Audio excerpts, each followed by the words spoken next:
possível atender eu pessoalmente a todos os chamados que me são endereçados do plano terreno, eu direi mesmo, tão numerosos e diversificados, que dificilmente poderia eu sequer registrá-los todos fielmente em seus objetivos.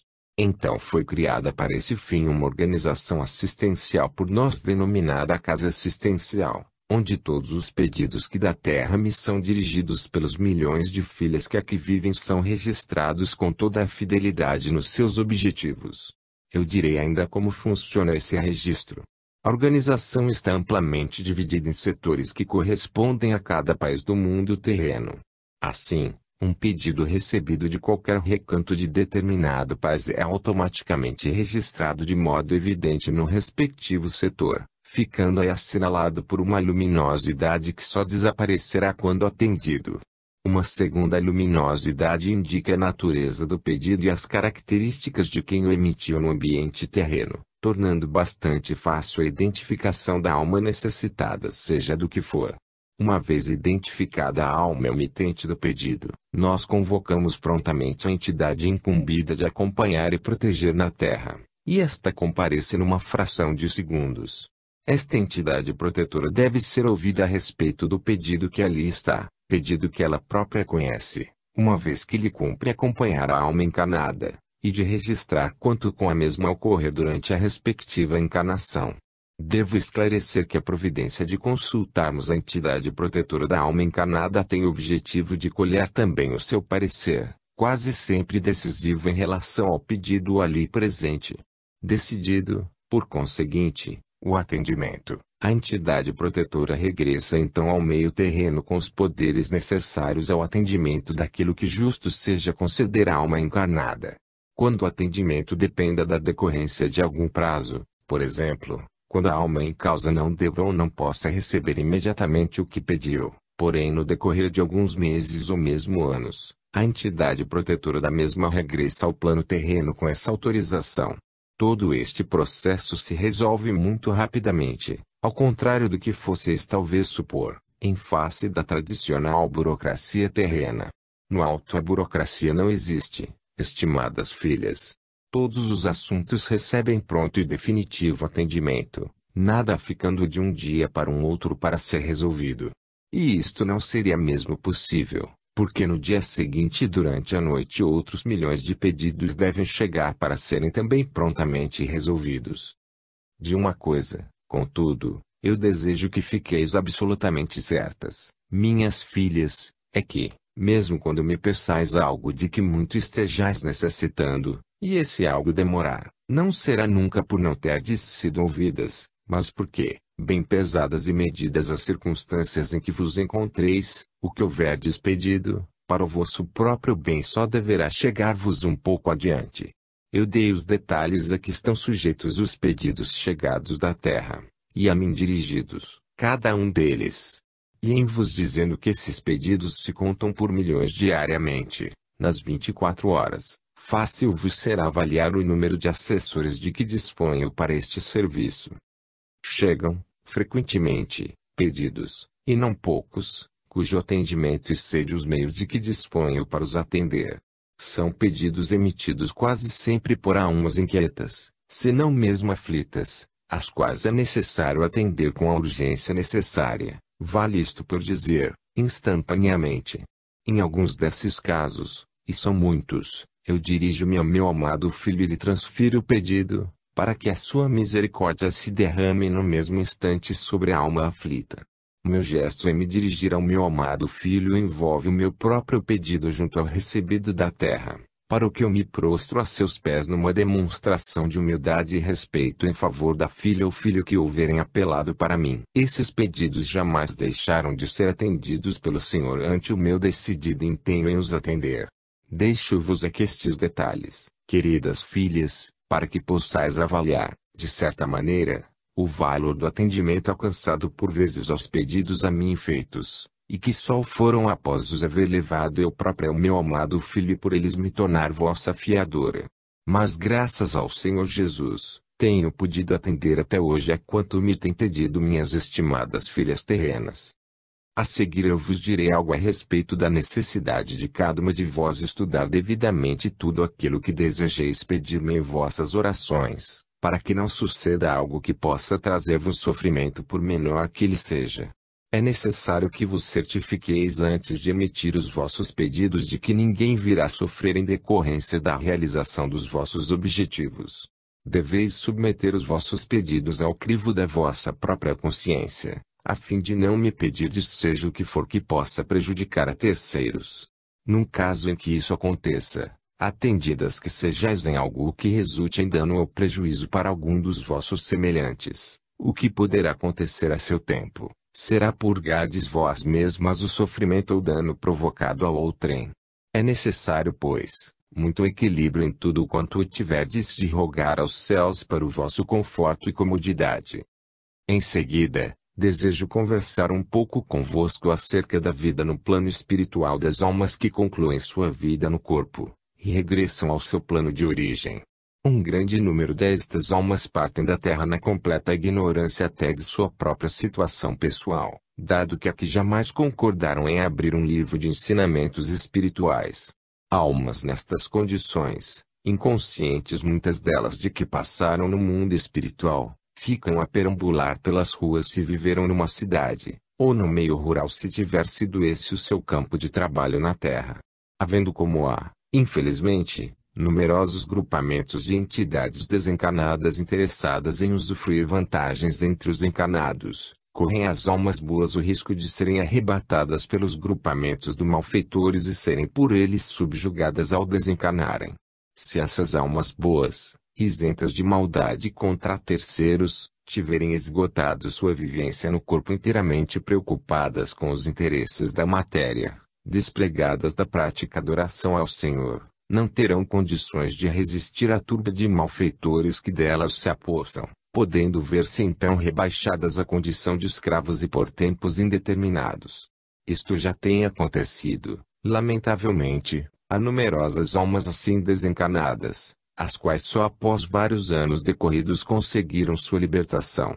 É por conseguinte do maior interesse para todos os viventes terrenos terem isto presente, e se prepararem convenientemente para uma passagem suave, tranquila, isenta daquele risco. Em contrapartida, temos todos no alto a alegria de assistir à partida de outras almas, cujo espetáculo muito nos conforta. Temos assistido também frequentemente à partida de almas que aqui cumpriram programas de trabalho e oração, as quais se veem envolvidas em suaves claridades desde o momento em que se preparam para deixar o corpo. Acontece vermos então, num ambiente já iluminado pela presença de grandes amigos espirituais, a alma ultimar seus preparativos para abandonar o veículo físico que se tornara imprestável, cercada por belas entidades do mundo espiritual a ministrar-lhe ânimo e conforto nessa última operação. Enquanto os familiares às vezes se mostram inconformados com esse determinismo, a alma passa a antever os planos de luz a que fez jus em sua estada na Terra, e parte então rodeada de entidades amigas para reingressar no plano de vida espiritual como triunfador. Nesse plano é a alma recebida com sincera alegria pelo seu numeroso grupo de familiares e amigos de várias encarnações, e emite nesse momento pensamentos de agradecimento ao Senhor e a Deus por tão bela acolhida no seu regresso do mundo terreno. É necessário, entretanto, esclarecer de maneira completa, para não suscitar dúvidas em relação à retidão da justiça divina, que não existe absolutamente no alto isto que na terra denominais proteção a uns e falta de proteção a outros. É preciso então deixar bem claro, que a circunstância de uma alma ser recebida no alto com efusão de alegria entre as mais belas claridades do mundo espiritual, representa simplesmente o efeito de sua vivência na terra, donde acaba de sair. Uma alma que houver cumprido na terra uma existência de trabalho honesto para se manter e os seus, se for um ser masculino, ou uma vida feminina inteiramente devotada aos seus deveres de filha, de esposa e mãe, e que, em qualquer dos casos, se tenha empenhado em servir da melhor maneira ao seu próximo com Deus e Jesus no coração, para isso praticando a oração diária, essas almas acumularam no alto um tal volume de bênçãos e luzes, que ao se desprenderem do corpo começam a receber esses divinos dons que tanto se esforçaram em construir. Este é, aliás, o programa comum a todas as almas que baixam à Terra através dos séculos e milênios. Uma vez reencarnadas, infelizmente, uma grande maioria se esquece do programa por ela mesma elaborado e cede inteiramente às exigências dos interesses materiais.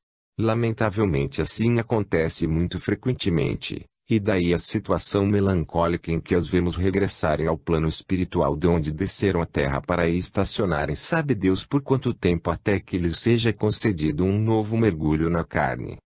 Estes esclarecimentos que com a maior alegria eu vos deixo aqui em letra de forma, têm o objetivo de acordar em vossos corações de filhas e filhos que eu muito estimo a ideia que trouxestes convosco para a presente viagem terrena, de vos dedicardes inteira e devotadamente aos objetivos do Espírito, e por eles vos empenhardes daqui por diante. Eu sei de experiência prévia que a luta da alma neste sentido é árdua, e às vezes até desalentadora, dado que as sugestões do ambiente terrestre, impregnadas de sentimentos contrários, muito dificultam a realização dos objetivos que vos trouxeram à Terra.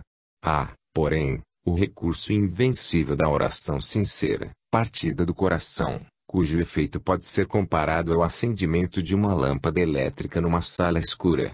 Compararemos a pressão dos interesses materiais, a treva existente na sala escura, e a oração à lâmpada elétrica cujo botão pressionastes por meio de oração elevada aos céus com todo o fervor dos vossos corações. A pressão dos interesses materiais, semelhante à treva que vos rodeava logo se desfaz e passais a gozar de uma tranquilidade que a luz da lâmpada vos proporcionou.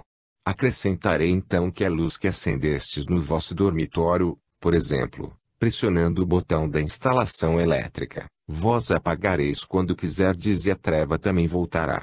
A luz, entretanto, produzida pela vossa oração, essa vai acumular-se no alto, e crescerá cada dia em que orardes, formando poderoso foco que vos será entregue por ocasião do vosso regresso. E à proporção em que esse foco for crescendo no alto, a pressão dos interesses materiais irá desaparecendo por efeito da luminosidade que o vosso espírito começará a irradiar em torno. Disto se infere, por conseguinte, que toda vida terrena está relacionada com o comportamento da alma, podendo, segundo este, tornar-se mais ou menos feliz para o ser encarnado. E se assim é, por ser isto o resultado da aplicação dos princípios que regem a vida em todos os planos ou mundos do universo, é claro que o maior interesse das almas na Terra deve consistir em procurar acrescentar mais luz, muita luz ao pequeno foco que deixaram no alto, e a tal ponto podem fazê-lo que se tornarão em seu regresso autênticos luminares espirituais. Estas coisas que eu venho dizer-vos, minhas filhas queridas, já não constituem novidade para as vossas almas, bem eu sei. Em face, porém, do fenômeno do esquecimento do passado pelas almas que reencarnam, é que se torna necessário o esclarecimento que aí fica para que mediteis sobre ele. Uma verdade é certa, minhas queridas, que é esta: orando ou não orando, os tempos passam com a mesma velocidade e a vida terrena juntamente com os tempos. Ora, se assim é, tudo aconselha que oreis muito, para bem aproveitardes a vossa atual encarnação. Os chamados prazeres da vida, aqueles que apenas dizem respeito às exigências da matéria, esses nada absolutamente, constroem de útil nem de duradouro para a alma, espírito, porque sendo de origem puramente material, terrena, desaparece como vieram e nem o corpo os aproveita. O que é eterno, infinito, porque se incorpora diretamente à alma que também é infinita, é aquilo que se relaciona com a vida espiritual peculiar a todas as almas, enfim, tudo quanto possa produzir luz e bem-aventurança para cada uma de vós, minhas filhas do coração. Guardai bem esta verdade e ponde em prática em vossa vida diária, orai sempre que puderdes, por vós próprias e também pelos necessitados. Deixo-vos aqui a bênção que o Senhor vos envia por meu intermédio e a minha própria que eu vos ofereço de todo o coração. Capítulo X. Utilidade do raciocínio. Ele pode mudar o rumo de muitas vidas para o caminho certo. O hábito de falar da vida alheia e as consequências que pode acarretar. Percalços do mundo invisível. A força extraordinária do pensamento. A questão dos reflexos. Aperfeiçoamento do aparelho mental. Como praticar mentalmente a lei do amor. As coisas que acontecem neste mundo terreno aos seres nele encarnados acontecem igualmente aos viventes nos demais planos de vida, espalhados pela imensidão do infinito. As coisas que acontecem a todos vós que aqui vos encontrais, muitas vezes para vosso desprazer, porque podem acarretar possíveis sofrimentos, são absolutamente necessárias, em face dos efeitos que produzem em vossas almas. Para despertar nas almas encarnadas a utilidade do raciocínio como da meditação, é que acontecem tantas e tantas coisas durante a vossa permanência na carne. O raciocínio dá origem à ponderação, e esta aconselha quase sempre a necessidade da prudência, filha legítima da sabedoria. E como a sabedoria que conduz as almas mais rapidamente à perfeição e à luz, todos vós, filhos e filhas encarnados, deveis entregar-vos ao raciocínio e à meditação em torno dos vossos atos e mesmo das vossas atividades diárias. Com o tempo haveis de verificar todos vós como os assuntos raciocinados, apurados pela meditação, apresentam resultados quantas vezes até imprevisíveis para vós. O raciocínio, como sabeis, consiste na fixação do pensamento em determinada coisa ou assunto, examinando todos os seus aspectos favoráveis ou desfavoráveis, procurando evidenciá-los o mais claramente possível. É tão útil esta prática, meus filhos e filhas a quem muito estimo, que ela será capaz até de mudar o rumo de muitas vidas de um caminho errado para o caminho certo. E muito felizes se hão de considerar os que isto vierem a constatar, após haverem se habituado a raciocinar detidamente sobre os seus interesses e atividades.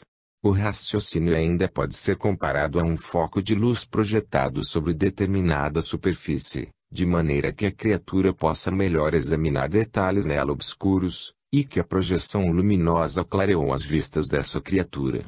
O meu conselho, por conseguinte, pela grande experiência acumulada ao longo de toda a minha existência multimilenar, é que inscrevais todos vós em vossos hábitos diários, a necessidade da prática do raciocínio como meio da melhor orientação para vós. Ao cabo de bem pouco tempo haveis de concordar em que algo mudou para melhor em vossa vida, isto porque, entre outros resultados favoráveis, deixastes de praticar vários atos que o vosso raciocínio desaconselhou. E eu vos felicitarei então pela vossa sábia determinação. Outro ponto que desejo focalizar em relação à maneira de viver e se conduzir na Terra, principalmente no que diz respeito às almas viventes em corpos femininos, e que por isso eu desejo considerar minhas filhas muito estimadas, é o hábito muito comum de tomarem quase todas, como maneira de passar o tempo, o comentário sobre as suas semelhantes. Este hábito está tão arraigado na Terra nos dias presentes que se torna necessário combatê-lo com decisão, pelas minhas queridas filhas, de tão prejudicial que o mesmo é. Quando duas ou mais filhas se reúnem para palestrar, rapidamente elas caem no velho e condenável hábito do comentário que todas conhecem, de falar da vida alheia. Este hábito acarreta por vezes tão grande inconveniente, que pode levar bem séria enfermidade a quem a ele se entrega. Eu explicarei a seguir a razão. Esta é que, quando duas ou mais pessoas se reúnem para tecer comentários, favoráveis ou não, em torno de outras pessoas, mas sobretudo quando o objetivo for de crítica, essas pessoas estabelecem um polo magnético, emitindo vibrações na direção das outras.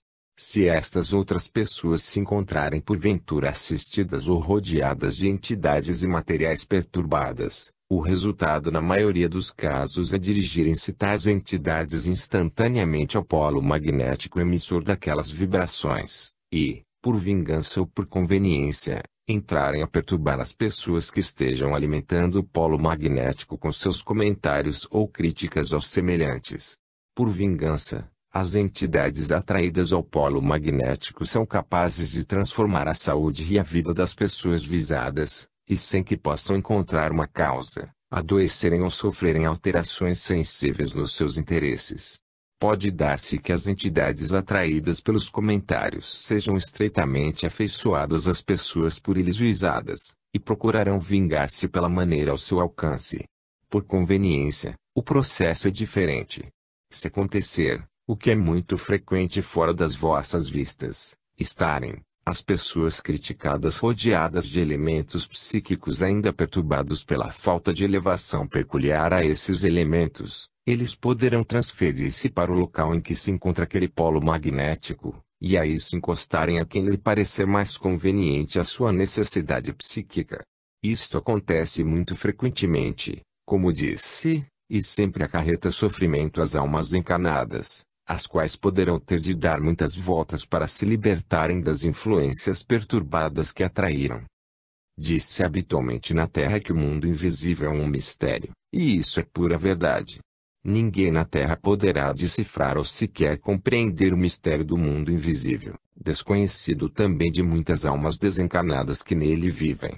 Sabendo-se que o pensamento é uma força extraordinariamente poderosa, tanto no sentido atrativo como no repulsivo, a emissão dos pensamentos projetados do mundo físico tanto pode operar maravilhas no mundo invisível, como pode atrair para as fontes emissoras consequências bastante lamentáveis.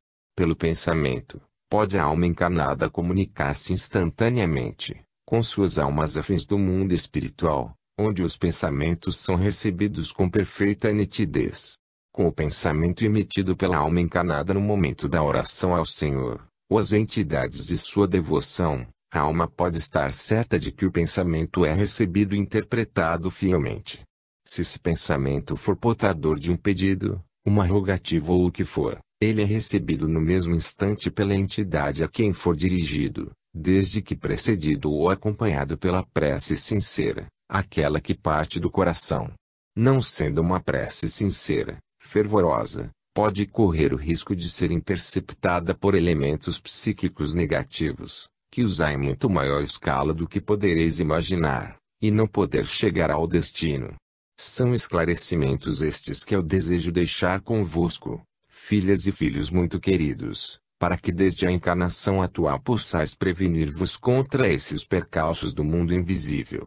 Sabendo-se ainda que a palavra pronunciada traduz em sons os pensamentos de quem a pronuncia, e que esses sons se expandem no mundo mental em ondas concêntricas de maior ou menor alcance, tudo aconselha que deveis ter o máximo cuidado com tudo quanto falardes e pensardes, para vossa maior tranquilidade e felicidade desde a vossa vida presente. Isto pela circunstância de que, assim como o que disserdes de bom em relação aos semelhantes produzirá reflexos da mesma natureza sobre vós, o que de mal disserdes terá também reflexos análogos. Aqueles que houverem estudado ou os que estudarem as leis mentais que regem o universo estão aptos a compreender devidamente a questão dos reflexos, e por isso apenas utilizarão da faculdade mental para emitir bons pensamentos em favor dos semelhantes. Uma fonte emissora em tais condições está por si mesma imunizada contra as realidades de penetração. Há um conceito que certamente conhece quantos na Terra se dedicam ao estudo das questões relacionadas com o pensamento, que é o seguinte: aquele que bem pensa bem age. É este um conceito perfeitamente correto, porque na realidade assim é. Um ser humano que alimente a preocupação de somente emitir pensamentos bons, sádios, elevados em relação aos seus contemporâneos, procurando apreciar neles apenas o seu lado bom, esse ser humano é incapaz da prática de qualquer ato menos digno, porque o seu aparelho mental adquiria um grau tal de aperfeiçoamento, que lhe repugnaria a prática de algo em desarmonia com este estado mental. Criaturas desse porte, das quais existem muitas e muitas na atualidade terrena, já se afirmam perante os seus contemporâneos como espíritos de grande evolução, atestada esta pela sua elevada maneira de viver. E estes espíritos, uma vez encerrada a sua presente encarnação na Terra, desferirão um voo em direção ao elevado plano do mundo espiritual no qual adquiriram o direito de poder viver. Seria então para desejar que todas as almas que vierem a travar conhecimento do que aqui vos deixo, filhas e filhos do meu coração, se dispusessem a eliminar do seu aparelho mental aquelas facetas responsáveis pela emissão de determinados pensamentos contra a tranquilidade e bem-estar dos seus contemporâneos, para só emitirem pensamentos de elevada categoria em relação a todos eles. Este tipo de pensamentos é de uma utilidade incalculável para todas as almas que os emitem, pelos reflexos que os mesmos acarretam. Emitir pensamentos bons, puros, elevados, em favor de outrem, é o mesmo que semear no seu canteiro ou seara, sementes de escolhidas fruteiras, com a certeza de poder saborear oportunamente seus belos frutos. A lei é a mesma em todas as circunstâncias. Se apenas semeardes as boas sementes, escolhidas entre aquelas cujos frutos gostareis de saborear a seu tempo, já estareis certos de que alguém fará germinar e crescer a árvore frutífera, a qual vos apresentará frutos maduros ao fim do necessário período. Com os pensamentos verifica-se o mesmo fenômeno. Um pensamento bom, elevado, irradiado no plano mental que é o mundo invisível, tem o mérito de acarretar dons semelhantes à sua fonte emissora, em maior ou menor período de tempo. Isto ocorrerá em virtude de uma lei natural, perfeita e imutável, a mesma que faz germinar as sementes e cobrir as fruteiras dos frutos já esperados.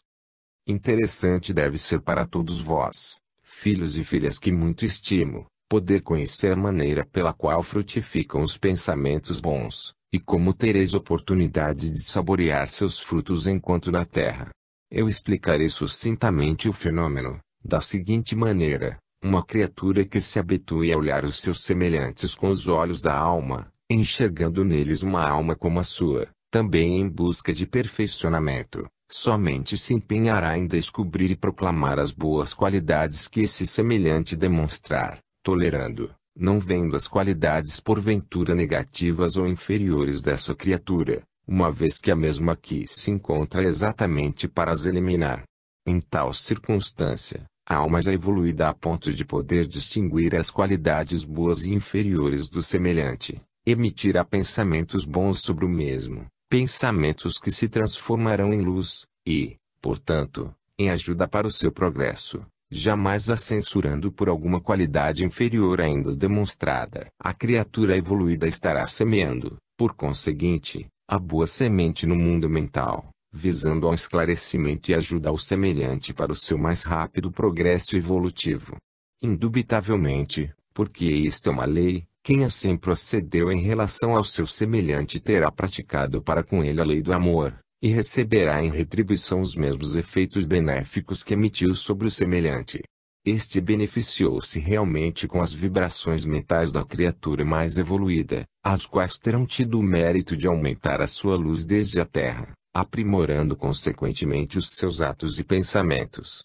A criatura evoluída que tais vibrações mentais emitiu será em consequência contemplada com outras tantas luzes para sua alma, sentindo ela própria que um certo tratamento que lhe é dispensado pelos seus relacionados, só pode proceder de uma elevação constante do seu próprio conceito. Esse conceito traduz a luminosidade que se reflete em si mesma, mercê dos seus bons pensamentos que passaram a constituir a constante da sua fonte mental. Sua luz cresce e se amplia enquanto na Terra, e se projetará num belo foco a ser-lhe entregue no plano espiritual. Deixo-vos aqui a bênção que o Senhor vos envia por meu intermédio, e a minha própria que eu vos ofereço de todo o coração. Capítulo 11. A reforma religiosa do passado. As sementes, contudo, não se perderam de todo. O espírito dirige a pessoa humana. É falho o ensino religioso que negar esta verdade. Evolução em vidas sucessivas. Não existem as penas eternas. Princípios fundamentais do verdadeiro ensino religioso. A morte não é o fim. Intercâmbio espiritual. Aplausos à corrente espiritualista.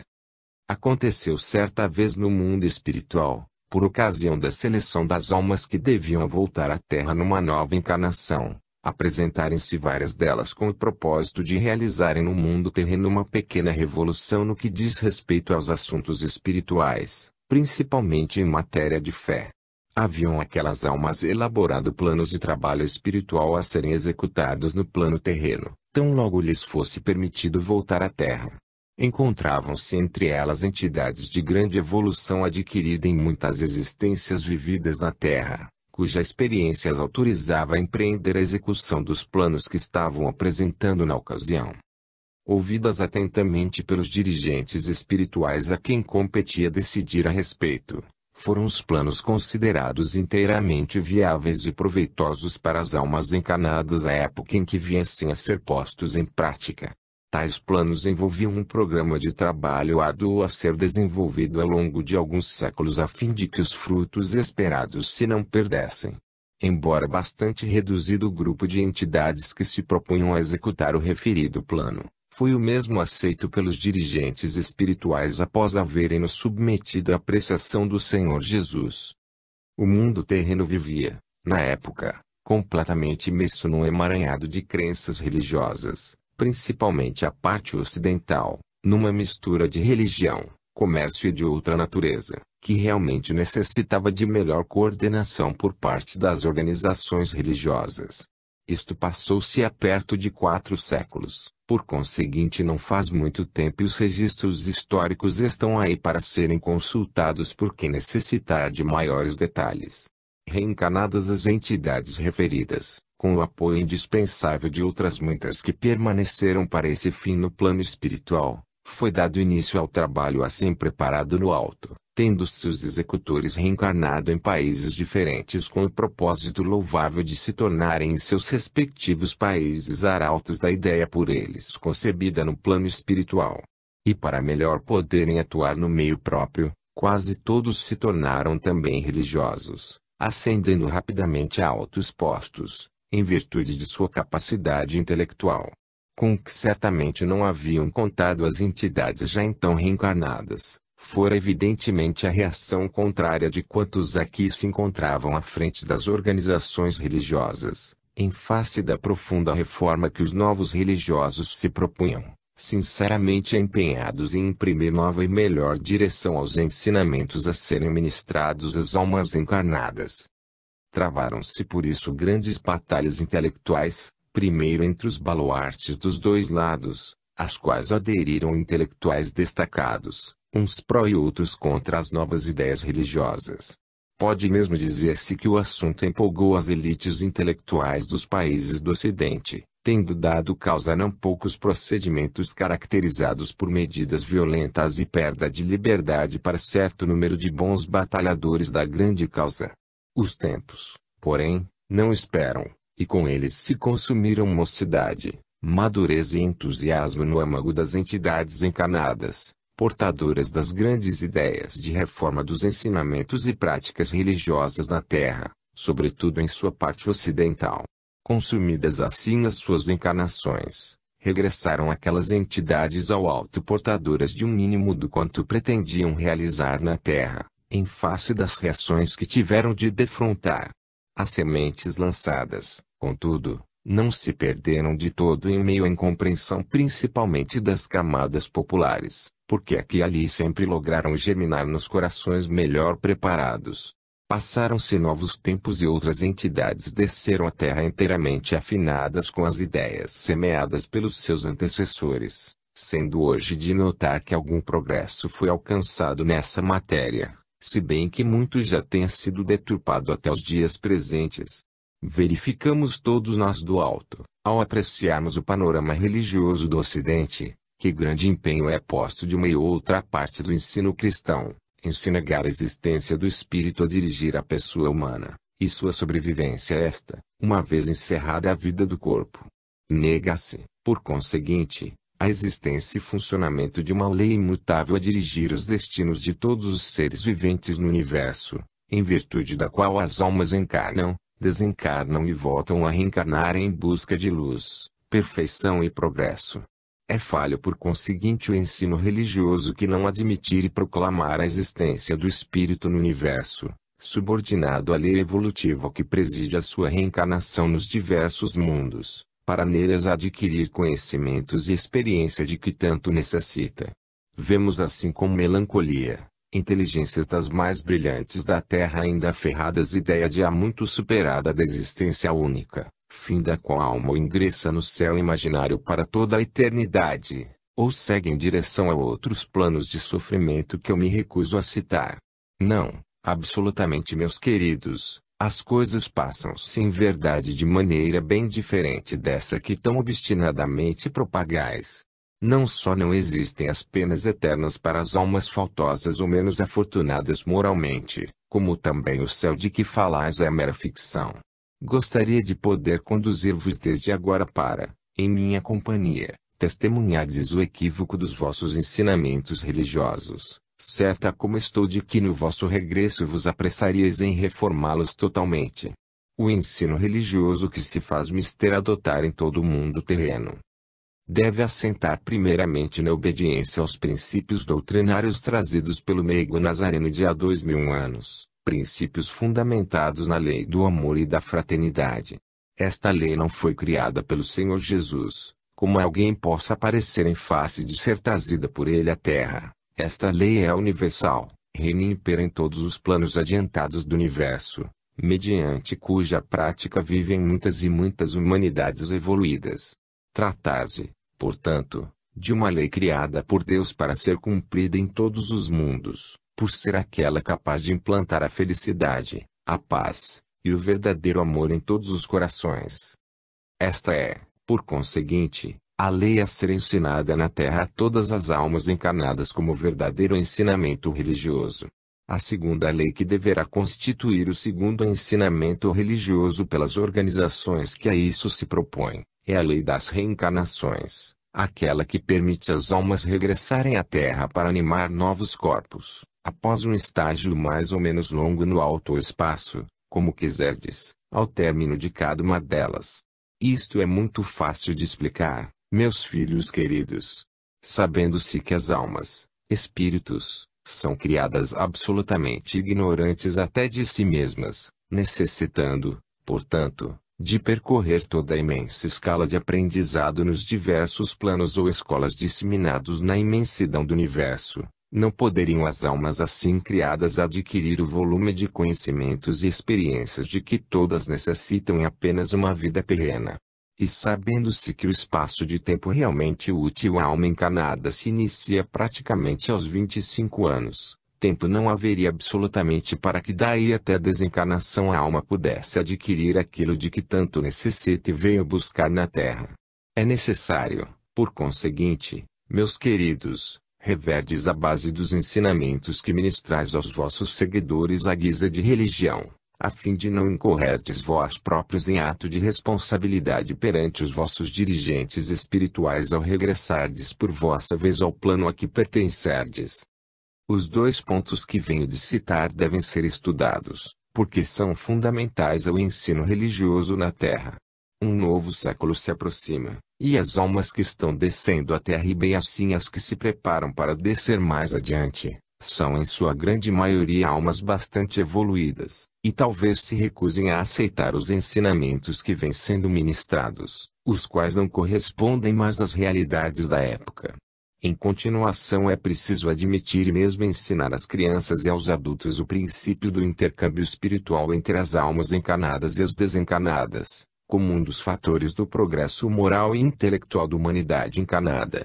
É preciso ensinar às almas encarnadas que a circunstância de haverem concluído o seu período de vida no corpo e por isso regressado ao seu plano espiritual, não consiste absolutamente no seu fim, no seu desaparecimento como ser inteligente que já era antes de haver encarnado. Com este ensinamento desenvolvido nos termos que lhes são próprios, ficarão as almas encarnadas cientes de que um dia também se transportarão deste para o seu plano de vida espiritual, no qual se reunirão aquelas que lhes foram caras na terra como parentes e amigos, mas que não morrerão absolutamente porque continuarão a viver a sua vida eterna, infinita, juntamente a milhares de outras que conheceram e amaram em encarnações precedentes.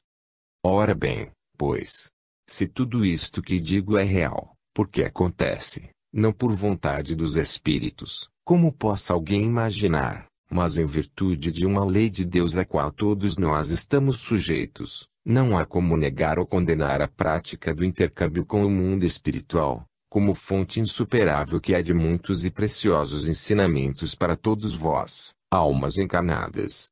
O que é necessário ter em conta é a autoridade espiritual das entidades com as quais se deve travar relações de intercâmbio, para não virem os encarnados a se deixar ludibriar por falsos mentores. Há, porém, o meio infalível de afastar possíveis impostores de se fazerem passar por espíritos de luz. A chave para isso está ao alcance de todos e consiste apenas da elevação de uma prece sincera ao Senhor Jesus, rogando-lhe permissão e proteção, para o trabalho que pretenderem realizar com elementos categorizados do mundo espiritual, e essa proteção ocorrerá no mesmo instante. Nenhuma entidade mistificadora resiste aos efeitos de uma prece sincera ao Senhor, quando se tem em mente a realização de um trabalho sério com assistência ou patrocínio de entidades invisíveis. Resolvi tornar o assunto supra para tema deste capítulo, meus queridos filhos e filhas, pela necessidade e urgência de se proceder a uma reforma substancial em torno dos ensinamentos religiosos na Terra. Existe já uma corrente de pensamento filosófico digna dos nossos aplausos, pelo fundo de verdade em que baseia os seus ensinamentos.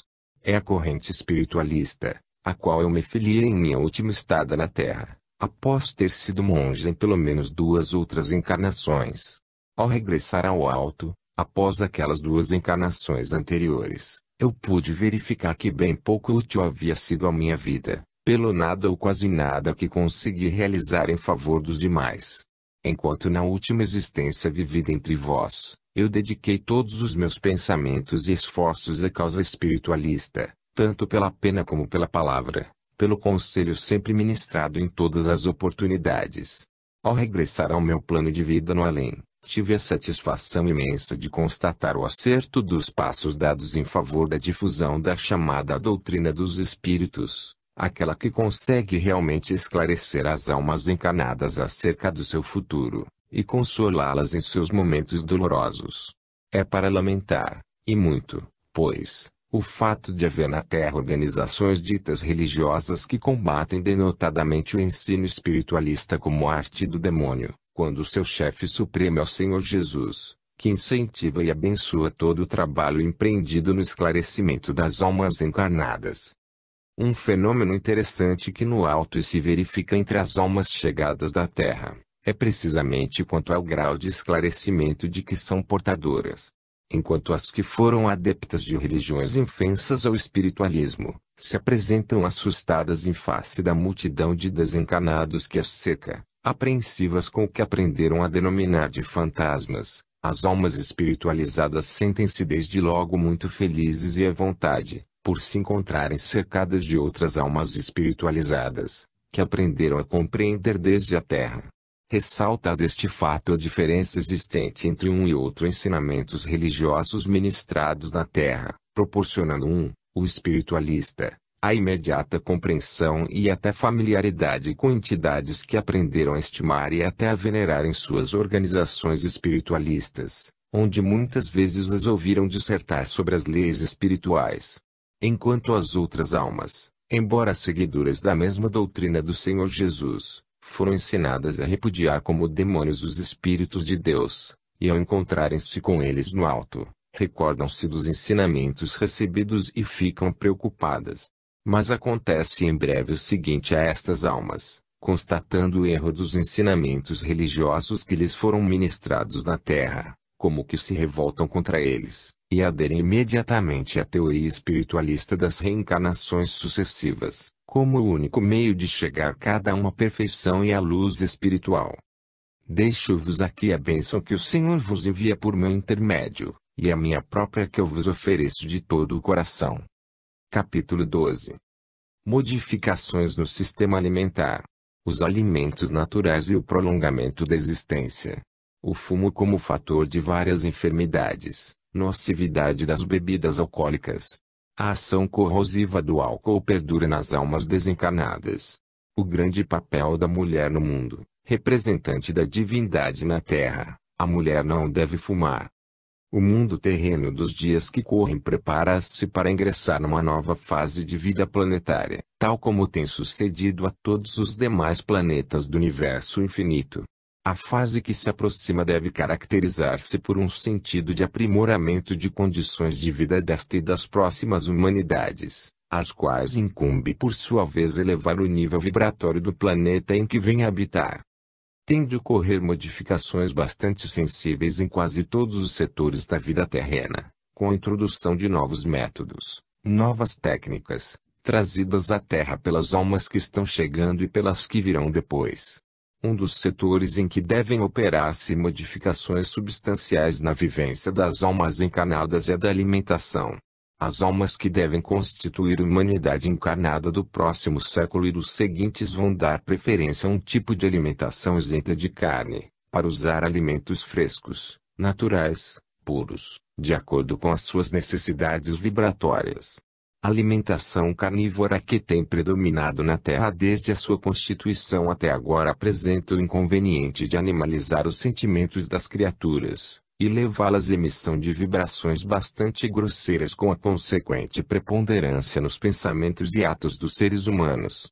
Ao passo que a alimentação constituída pelos produtos da natureza, como os cereais, os legumes e as frutas tornar-se-á muito mais leve ao aparelho digestivo, livrando do enorme volume de toxinas provenientes da carne.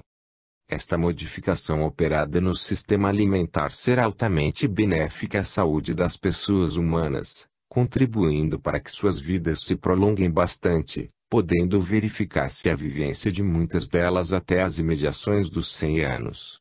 Prolongado assim o período da vida terrena, as almas que lograrem reencarnar terão maior lapso de tempo para se desenvolverem moral e tecnicamente, o que não acontece atualmente, quando a média da vida humana ainda se encontra em nível bastante inferior.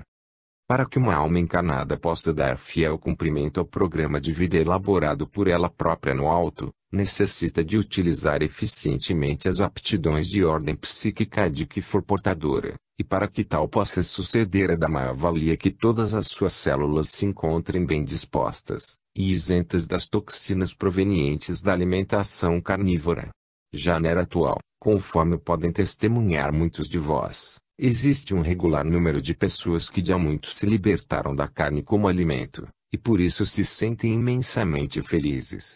Isto acontece em face da extrema facilidade com que se desempenha de sua função o aparelho digestivo, o que lhes permite conservar um permanente bom humor e ótima disposição para o cumprimento dos seus misteres. Este tipo de alimentação favorece grandemente a inteligência, visto manter o cérebro aliviado do peso enorme dos alimentos grosseiros provenientes da alimentação em que a carne prepondera. De um modo geral, pois, as modificações a serem operadas na Terra devem ampliar-se a todos os setores da vida humana, como disse, para que a vivência de cada alma aqui encarnada se torne também um prazer, em vez de, como sucede há milênios, uma vilegiatura de sofrimento. Outro elemento que precisa de ser banido dos hábitos das almas encarnadas, pelo prejuízo enorme que causa aos seus veículos físicos, é o fumo, por ser um dos fatores positivos de várias enfermidades. Bem examinadas as coisas, dificilmente se compreende como tanto se apegam ao uso do fumo criaturas inteligentes, que estão fartas de saber do quanto de nocivo se encontra nesse hábito. Pode dizer-se sem receio de erro que mais de 50% das enfermidades que tanto encurtam as vidas humanas se devem ao fumo. Sendo como é uma planta portadora de um grau bastante elevado de substâncias tóxicas e entorpecentes, não se compreende como encontra ainda neste século tão grande número de consumidores. A extinção total desta planta está sendo objeto de estudos no alto, com o propósito de ajudar os homens a livrar-se desse poderoso inimigo da saúde e, por conseguinte, o responsável direto pelo encurtamento da vida. Mas há ainda outros elementos nocivos a combater e extirpar do solo terreno. As bebidas, por exemplo, são responsáveis por sua vez por grande número de malhas que afetam as criaturas, degradando muitas delas de uma maneira que todos lamentamos. O excesso do elemento alcoólico contido nas bebidas em uso na Terra é o responsável por dois tipos de enfermidades: a do corpo pela corrosão das artérias e dos órgãos, fonte de todos os males do organismo, e também da quase totalidade das doenças mentais, que a medicina não tem meios de curar. E é tão grave a enfermidade mental produzida pelo uso imoderado das bebidas alcoólicas, que mesmo após deixarem na Terra o organismo corroído, as almas permanecem por muitos anos ainda sob os efeitos produzidos pelo álcool. Encontramos em grande número nos planos inferiores do mundo invisível, almas que na Terra se entregaram ao uso imoderado das bebidas alcoólicas, agora inteiramente vencidas por seus efeitos no próprio corpo espiritual. Estas almas causam-nos muita pena pelo fato de se encontrarem privadas de participarem do progresso das demais, importando isto na perda de um lapso enorme e precioso tempo, que pode atingir a séculos de estagnação. Não podendo voltar à Terra por lhes faltarem condições morais para dirigir um novo corpo, estas almas purgam dolorosamente a situação em que mergulharam na vida terrena, até que, com o perpassar dos tempos, consigam eliminar do corpo fluídico todos os vestígios nele deixados pelas irradiações alcoólicas. Se as almas encarnadas pudessem apreciar nos planos próximos à Terra o quadro que acabo de descrever, estou certa de que ao levantarem do leito o corpo físico pela manhã, já o fariam com a decisão inabalável de jamais levarem aos lábios uma única gota de álcool. Este é um dos grandes inimigos das almas encarnadas, o álcool, infelizmente ainda tão apreciado em todas as regiões.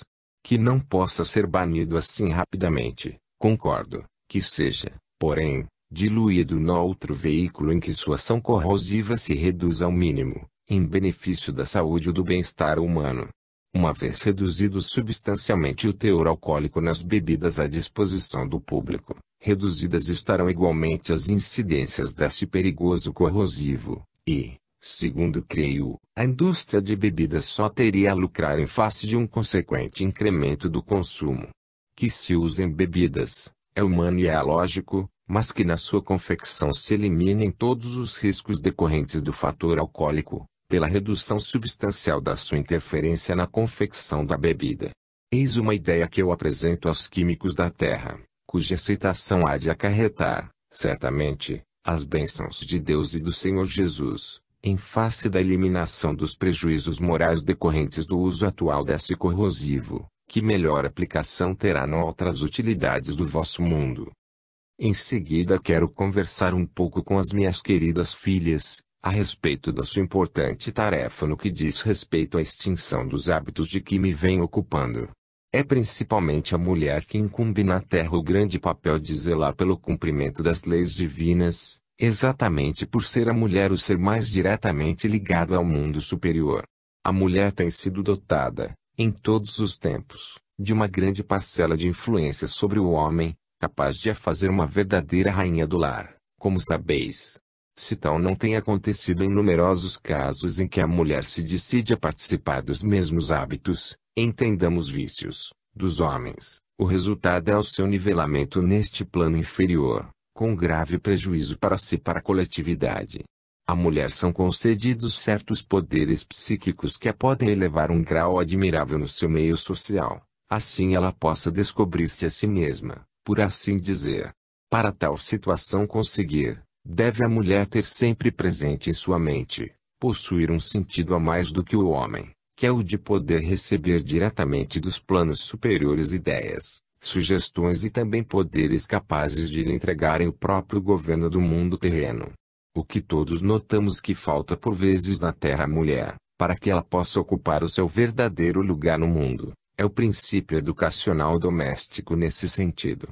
Por falta desse princípio certamente o que vemos as mulheres participarem de hábitos dos homens, notadamente o de fumar, o qual de maneira nenhuma deverá ser aceito pelas minhas estimadas filhas terrenas. Que isso aconteça em regiões menos evoluídas, onde os primores da civilização ainda não penetraram, é de admitir-se em face do obscurantismo em que ainda vivem os povos dessas regiões. Mas que isso aconteça nos meios civilizados, onde os ensinamentos espirituais já penetraram para dizer a todos os viventes que o hábito de fumar, pelos inconvenientes que envolve, deve ser completamente banido. Que isso ainda aconteça que é para entristecer a todos os emissários do Senhor. O uso do fumo pela mulher representa, sem nenhum exagero de minha parte, o primeiro ato de sua degradação como verdadeira representante da divindade na Terra.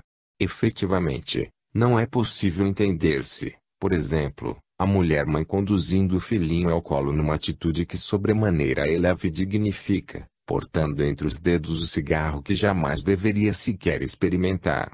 Um quadro desta natureza retira da mulher-mãe boa parte do seu merecimento espiritual, reduzindo-a a uma expressão demasiado vulgar, por causa de um quase nada quem nada beneficia. Vamos, pois, minhas filhas queridas, vamos compenetrar-nos todas da nossa invejável situação de representantes autênticas da divindade na Terra, e eliminar dos nossos hábitos aquilo que não esteja na mais perfeita harmonia com a elevada categoria que a divina providência nos concedeu. Falo desta maneira porque faço questão de me irmanar a todas vós, minhas queridas, porque apenas uma condição nos distingue, é que eu me encontro no momento falando-vos em espírito, enquanto que vós vos encontrais encarnadas. Em tudo mais somos perfeitamente iguais tanto nos sentimentos como nos poderes, e amanhã quando nos reunirmos no alto, vereis com a alegria que a nossa condição se tornou perfeitamente idêntica. Aceitai então este conselho verdadeiramente maternal que aqui vos deixo, abandonai para sempre o fumo que tanto vos desmerece aos olhos do Senhor, e preparai-vos para ocupardes a vossa real situação de filhas, irmãs e mães dos homens, a quem tratareis de transmitir a palavra divina que possuís, no sentido de que se voltem por sua vez para o lado espiritual da vida. Vereis nesse passo como crescerá e se aprimorará o vosso poder divino de criar, educar e conduzir os homens ao longo de toda a existência terrena, segundo as ideias inspiradas em vossa alma pelas almas superiores que constantemente vos assistem, aconselham, guiam e protegem para que bem possais dar fiel cumprimento às vossas nobres tarefas. Fazei isso, minhas queridas. Integrai-vos na vossa divina missão de aconselhar e assistir aos homens para que cumpram por sua vez a sua, que é buscar no trabalho honrado e no amor aos semelhantes a luz espiritual de que carecem e lhes cumpre construir na presente existência terrena. Eu me reservo então a grande alegria de poder um dia comentar convosco estas ideias que aqui ficam quando cada uma de vós, por sua vez, se despedir do corpo e a mim se dirigir no meu plano de vida atual. Eu bem sei que algumas de vós hão de achar porventura impossível ou difícil realizar as ideias que aí ficam. Eu vos asseguro, porém, que nenhuma dificuldade pode resistir ao poder da vossa vontade. Fareis então o seguinte para chegardes ao resultado completo: primeiramente omitireis o pensamento de isto realizardes. A seguir ao pensamento se formará o desejo de realizar. Em consequência deste desejo sincero, todas as vossas células se preparam para agir na direção desejada, e em breve vereis como, quase sem o sentirdes, chegastes à completa realização da vossa vontade. Nesta altura, minhas queridas, eu sei de antemão que receberei no alto os vossos pensamentos de regozijo comigo pela grande vitória que soubestes alcançar sobre nós mesmas. E eu vos enviarei de retorno bênçãos e mais bênçãos pelo muito que soubestes conseguir em vossa presente existência. Deixo-vos aqui a bênção que o Senhor vos envia por meu intermédio, e a minha própria que eu vos ofereço de todo o coração. Capítulo 13. Obstáculos a vencer na terra. Não bastam boas intenções. O sentido exato da prece. Influências negativas. Lares que preferem perturbar. Gosto de chamar-vos filhas e filhos. Origem milenar desse tratamento. Sensibiliza-me o tratamento de mãe. Outras formas de tratamento que muito aprecio. Para dizer às minhas estimadas filhas terrenas e também aos meus filhos queridos tudo quanto eu gostaria de dizer em torno da vida que a todos os espera no plano espiritual, eu teria de escrever não apenas um livro, mas uma série de livros que dariam uma biblioteca. Eu farei entretanto o possível para sintetizar neste volume os conhecimentos que desejo transmitir a todos enquanto na Terra, e me esforçarei para lhes oferecer oportunamente novos detalhes quando pudermos reunir-nos no alto, esperança que eu alimento com grande carinho no meu coração.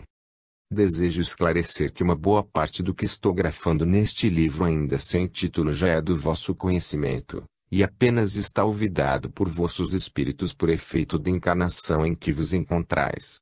E o meu empenho no sentido de os despertar através deste livro tem o objetivo de fazer com que possais, ou corrigir um rumo errado para alguns, ou induzir a outros a firmar desde agora o caminho que convém trilhar, em direção à sua verdadeira paz e felicidade espiritual.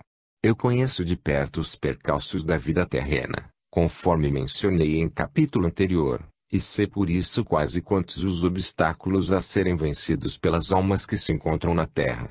Sei, por conseguinte, que não são suficientes as boas intenções de cada um em seguir o caminho que mais convém à sua felicidade, se não se dispuser a fortificar essas intenções com o reforço da prece constante, diária, a fim de que possa receber do alto a ajuda necessária, imprescindível mesmo, na realização dos seus objetivos. Asseguro então a todas as almas bem-intencionadas que essa ajuda é uma realidade, sendo mesmo a causa principal que conduz as almas ao êxito em suas vidas terrenas. O sentido exato da prece é a luz, e essa luz produz nas almas o seu esclarecimento acerca das mil e uma preocupações a que